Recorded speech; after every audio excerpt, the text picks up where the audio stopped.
tao na gumagawa ng fake na ID. Andito ba? Torigusa? Halika. Archibald Torigusa. Engineer, Siguro may utang pa to sa inyo, no? Your Honor, malaki po utang pa sa 24 amin. million, ano? Opo, Your Honor. Mamaya, tanungin natin. Mr. Chair, yung movement ng resource person papunta sa upuan, deducted yun sa time, Mr. Chair, ha?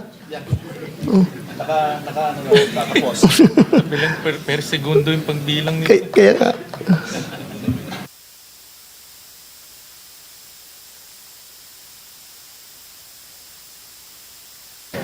Mr. Torigusa, nakapag-oath ka na?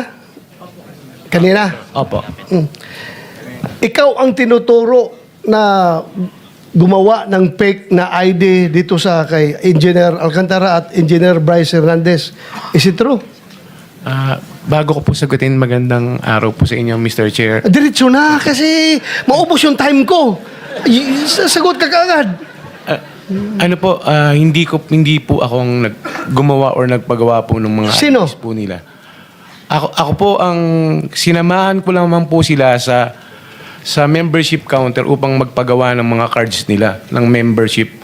Actually, Your Honor, kung mabibigyan lamang po ako ng pagkakataon, pwede po sana na kung mariretrieve po yung CCTV, nandun po yung occasion na nakapila po silang lahat, pumipirma po at dala po yung mga So let's IDs. go to the main point of the issue. Bakit ibang pangalan nila nakalagay sa ID? Hindi ko po alam yon, Your Honor. Kung sila ang tanungin ko, hindi rin daw nila alam. Kayo daw nagbigay. Alam mo, mabigat ito ha? Because kung totoong kayo ang nag-facilitate sa pag-manufacture ng fake ID para ito mga taga-DPWH kahit na illegal sila na maglaro dyan sa casino, nagiging instrumento kayo. You are not only an accessory, you are an accomplice to the crime na inubos nila yung pera ng gobyerno sa paglaro dyan sa Soler dahil kayo ang nag-facilitate. At yung pag-facilitate ninyo ay talagang krimen yan. Falsification. Gumawa kayo ng ID na ibang pangalan para hindi sila matunton. Your Honor, Sino ang gumagawa ng ID doon sa Soler? hindi ko po talaga alam, Your Honor. Hindi nga. Sabi mo nga, yung nakapila sa- sila doon. Opo. Sino ang nag-ooperate doon? Sa membership counter po, Sinong mga tao doon? yung mga empleyado po ng Soler, So, dinay mo ha, na hindi ikaw ang nag-facilitate na pag-issue hindi ng po talaga, fake. Your Honor. Ako po, kung ang sinasabi ko nga po, kaya ko pong panindigan ng aking salaysay. Kasi ano po meron pong, kung mai-retrieve lamang po yung video, lahat po sila doon, nakapila po sila So, doon. sino ang nandoon, nagbibigay ng gumagawa ng ID? Magbigay ka ng pangalan. Ano po yun iba-ibang, ano po yun empleyado po, papalit. Sige, magbigay ka ng pangalan para patawag natin dito. Alam nyo, naubos ang pera ng Pilipinas dahil sa inyo Pina-allow nyo sila doon maglalaro ng fake na ID. Kaya hinigop nyo yung pera ng DPWH. Your Honor, kung mamarapatin niyo po, Oh. nung makilala ko po sila, naglalaro na po. Balik lang tayo sa tanong ko. Opo. You can give me names kung sino ang gumawa ng ID nila? Wala po akong knowledge, sir, pagkapangalan po Pero yung mga... Sino nga ang tao doon? Ikaw nga nag-escort doon, papunta doon. Sino gumagawa ng ID Hindi ko na po nila? maalala, sir. Your Honor, since 2022 pa po yung pangyayari po na yun. Sure ka, ha? Opo. You can be cited in contempt pag nagsinungaling ka dito. Hindi po ako nagsisinungaling. Ikaw lang ang hindi milyonaryo na makukulong ngayon dito. Lahat yan, milyonaryo bilyonaryo yung na-contempt namin. Ikaw wala kang pera, pero sasama ka doon sa baba. Ako nga po, Your Honor, yun po ang kinakasama ko ng loob. Siyempre, Huwag ka lang umiyak. Huwag ka lang umiyak. hindi po, ang inaano ko lang po, yung pati yung mga anak ko, saka yung nanay ko na nananahimik po, Kami po, lumalaban lang po ng pareha sa buhay. Alam ko, empleyado ka lang dyan eh. Pero yung nga lang, tulungan mo kami na makuha ang katotohanan. Kaya ka pinatawag dito. Kasi kung alam namin na ikaw na diretso, hindi ka na namin tanungin. Papusasan ka na namin diretso. Kaya tinatanong ka namin para malaman namin kung sino itong malaking sindikato na ito eh. Parang paggawa Kasi- ng programa hanggang pag-implement, hanggang sa paglustay ng pera na nakamkam nila. Kasama kayo sa sindikato dahil kayo ang nagbigay ng ID na Hindi, fake. hindi po talaga ako. Okay, wala kami ibigay na pangalan. Wala po ako kasi po akong kinalaman. Ma-retrieve mo yung CCTV doon na kung o 2022, hindi malabo na. Sabihin naman ng CCTV na good for 1 month lang maximum yung retention ng memory ng CCTV namin. 2022, malabo na. Kaya I am relying your human memory, not the CCTV memory. Your Honor, pwede pa pong pagbasihan yung membership card nila. Kasi real time po yung pictures po nila doon eh. Yung kung ano po yung picture nila doon, yun po yung araw na nagsipirma po sila nung ginagawa nila yung card. At doon din po nila prinisinta yung mga IDs. Okay, sige. Hanapin namin yan. Not, Opo. you're not yet off the hook, ha? Papatawag ka pa rin namin. Okay lang po, okay Ha? lang po, Ha? Your Honor. Maraming Thank you. salamat po sa pagbibigay nyo na po ng Salamat. chance sa akin po. Mr. Ronald, Yes, sir. paano kayo nagkakilala ni na Bryce?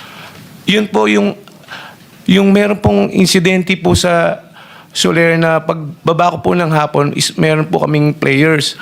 Naglalaro po sila sa ibang tables, maingay po sila, masaya po sila. Ngayon, ang pagkakasabi po sa amin, sila po ay mga sabungero at mga kontratista. Ngayon po, si Mr. Loren Cruz, may nakakilala po sa kanyang tiga sa kanila, which is pinakilala lang po ako kasi mu-order po sila ng pagkain, na-decline po sila. Kaya po pumasok yung point na yung pagpapa-member po nila, pinaliwanag ko po sa kanila na yung kung ano po yung pribilehiyo pagka magiging member ka po ng isang casino po. Meron ka pong makukuha na libre pong pagkain, na libre na inumin, na libre na hotel rooms. Basta po naglalaro ka. Sayang naman po kasi kung naglalaro po sila, ma-accumulate po nila yun, makakakuha po sila ng libreng Kailan yan? nung October way back 2022 po, kung matatandaan ko po. Mr. Chair. Opo. Pasensya na po kayo, Mr. Chair. Continue. Opo. Ito po ang aking salaysay na Sige. Gaano kahaba naman yung salaysay mo? ay ano lang po ito, 3 page lang po. Sige, okay. Po. Kasi Ano, Ronald, hindi naman naka-charge sa'yo. Hindi naka-charge sa akin, sir, ha? Sige. Okay, tuloy. ako si Archibald de los Reyes Torregrosa, may hustong gulang Filipino na ninirahan sa 2203 P. Florentino Street, Sampaloc, Manila. Matapos mabatid ang aking mga karapatan sa ilalim ng umiiral na batas at nanunumpa ng maayon sa batas at malayang kusang loob na nagsasalaysay. Ako po ay nagsasalaysay ng buong kusang loob upang klaruhin ang aking pangalan at maglahad ng pawang katotohanan lamang base sa aking personal na kaalaman. Sabit mo na lang yan, yung may sustansya na lang pag-usapan natin. Paano kayo nagkakilala, paano umabot sa nag-apply ng membership card. Yung po yung, ito po yung ano. Sige, diretso mo na lang doon kasi alas 12 na. Apo, yung po yung kinikwento ko po sa inyo po, Mr. Chair, kanina po, na kung bakit ko po sila nakilala, yun po yung kasi pag araw-araw po ako sa casino, alam po namin yung mga bagong mukha din po doon at mga bagong... Tapos na tayo doon. Paano sila nakapag-apply ng membership card? Magkaiba yung membership Apo, card. bumalik po sila po. Sandali. Apo. Magkaiba yung membership card saka yung fake ID, hindi ba? Opo. Okay, paliwanag mo yun. Yung membership card po, kasi para po makakuha ka ng membership card is kailangan po ng valid government issued ID. Kailangan po yun para pagkuha niyo po ng card. Which is, pinaliwanag ko po sa kanila. Tapos, nag-decide po sila siguro after 3 to 5 days na bumalik po sila ng casino. Which is, pagdating po nila, in-inform po ako ni Mr. Loren na nandyan na po sila. kung pwede daw tulungan ko po sila ng pagpaprocess po nung mga cards po nila. Makikita mo naman po doon po sa CCTV na sinamahan ko po sila doon sa pila. Which is yung mga bagong member din po, pumipila din po. Dala sila mga government-issued ID. Opo. Oh. Sige. Opo, pumipila din po sila. Tapos pagdating po doon sa counter, pag tinawag na po yung pangalan mo, pipirma ka po, tapos pipicturean ka, yun po yung lalabas po doon sa card mo. So apparently, yung mga fake ID na, yung mga fake na pangalan na, yung mga aliases na yung isinabit nila doon. Hindi ko po alam, Your Honor, Hindi nga. Yun ang lumalabas sa kanila. Anong pangalan sa membership card?